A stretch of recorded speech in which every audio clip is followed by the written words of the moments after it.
Good morning, guys.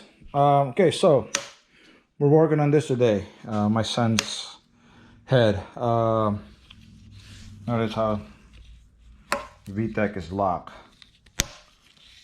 For those that were asking, we used a VTEC locker from Speed Factory. I don't know how much you paid for it. So if you noticed, this car was smoking pretty good. So we went ahead and popped the head, remove the head. Piston looks fairly clean. I took two of the studs off already. We actually appreciate the front end being removable in this car now. So much easier to work on. I mean, knock on wood, technically we could do this at the track in between pass. Didn't take us that long to pull the head out. Not that I probably want to. So where's the head gasket at? Right here. So I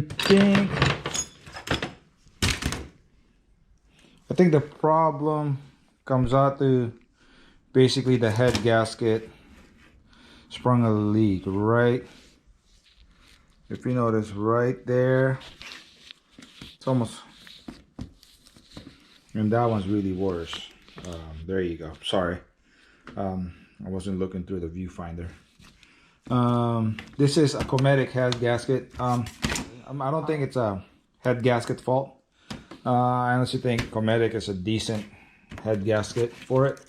I think the problem came about when last year when he was having problems with his wastegate. It was boost cutting right off the launch, and we couldn't figure out whether it was the quick spool doing it, basically eBay wastegate just not reacting fast enough, or something else was wrong. So in the process, he just basically said screw it.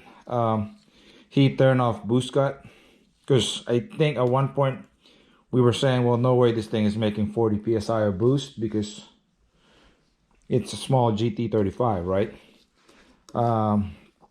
So he turned off boost cut just to see what it'll do. It still fell flat on its face, and basically it did 11.0 at 140 something, I think 144, which doesn't make sense at all. So when he looked at the log, he made a couple passes like that, maybe three. When we look at the log, according to the daily log, third and fourth gear was making 40 pounds of boost. So we were like, well, no way. So, but then we started thinking about it. Well, maybe not. Eventually we fixed the issue. What it was the 4-port boost solenoid. The settings was wrong. We finally got a good setting on it that ran good. I think in the process we did change the map sensor plug, so maybe that could have been it too, because he said it was a little bit corroded. Maybe the extra resistance made it think it had more boost. So anyways, we fixed that, but we noticed after that day we were having smoke coming out the exhaust. It clears up under load. So originally I thought it was going to be the seals just gone bad. But so we had to pull the head off anyway. So yeah, so now we're at this point looking at the head gasket. It looks like it was leaking, so which will get taken care of because we already got a new gasket for it. We actually got a new gasket, new seals, and new head studs. That's why I was pulling the studs off. We are gonna reuse the stud probably on that B20, but for this, 150 bucks or 180 bucks for a head stud, ARP head stud. Small price to pay, for insurance, right? So yeah, so we're gonna change that. So first, let me go ahead and strip this head, take the manifold off, take this, get it ready, and then we'll work on pulling the valve springs off and changing the seals.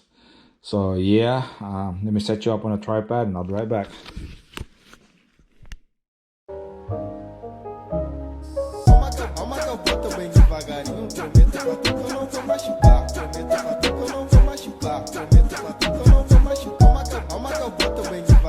Prometo pra tu que eu não vou machucar. Prometo pra tu que eu não vou machucar. Prometo pra tu que eu não vou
And there you have it, folks.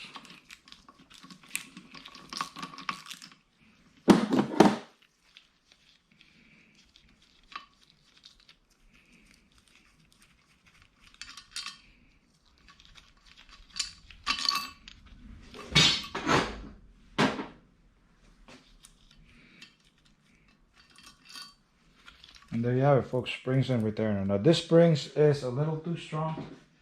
It's Super Tech. I believe it's 114 pounds spring. That's why you see me kind of struggle pushing it down, because as I push it down, it wants to take the valve with it down. That's why you put a rag underneath to hold it up, or eventually get to a point that will push it back up. All right, well, let me get to the rest of these, then I'll be back. Okay, guys, the battery is low again. I got all the seals replaced. The valves are in. I got this side, which is the number 4, on. So I'm going to work on this one. So I'll put you on the tripod for this one. But the battery being low, it might die soon. Okay.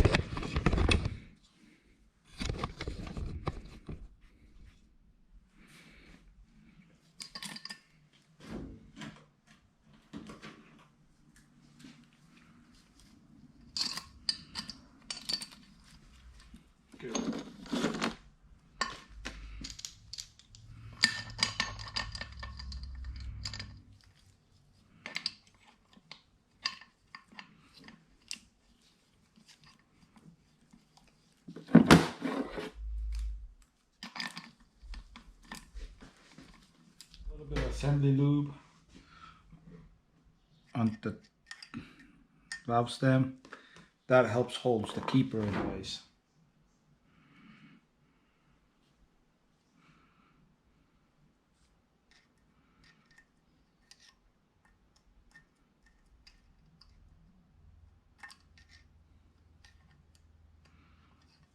Like I said, normally I'm standing where the tripod is so I can see better, but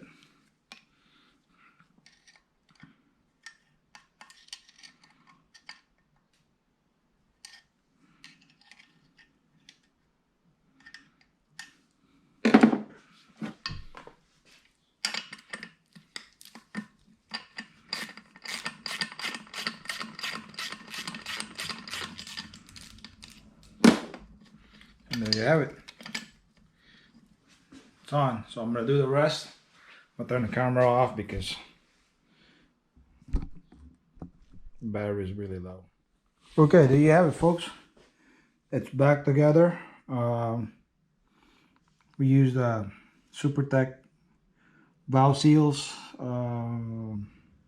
Yeah, so this is back together. I'll probably take it to the machine shop and have it shaved just to be sure, and I'll probably measure the block, just make sure it's not warped or the sleeves did not walk. Behind that, I think should be fine. So yeah, this is gonna be a short video. So till next time, probably the next video you'll see is either I'm working on the EG again, or we're putting this thing back together. All right.